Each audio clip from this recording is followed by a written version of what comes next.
आहोत टॉप 9 राजकीय बातम्या। राष्ट्रवादी पक्ष आणि चिन्हावरील पुढील सुनावणी आता 3 आठवड्यांनंतर 2 आठवड्यामध्ये अजित पवार गटाला व्हीपबाबत उत्तर सादर करण्याचे सुप्रीम कोर्टाचे आदेश।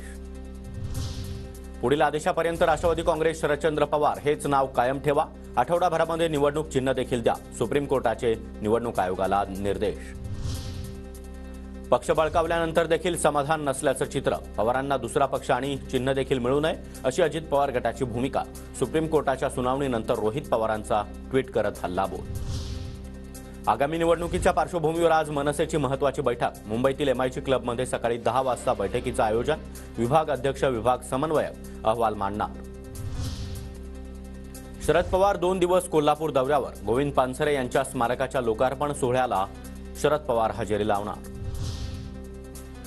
अमरावतीमध्ये शरद पवार गटाची आज महत्त्वाची बैठक। अमरावतीच्या शासकीय विश्रामगृहामध्ये सकाळी 11 वाजता बैठकीचं आयोजन। अनिल देशमुख कार्यकर्त्यांसोबत संवाद साधणार। खासदार सुप्रिया सुळे आज पुरंदर दौऱ्यावर। विविध कार्यक्रमांना सुळे हजेरी लावणार।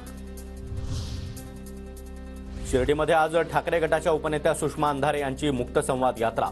सकाळी 9:30 वाजता यात्रेला सुरुवात होणार। नंदुरबारमध्ये शिंदे गटाचा कार्यकर्ता मेळाव्याचं आयोजन। खासदार श्रीकांत शिंदे मेळाव्याला उपस्थित राहणार।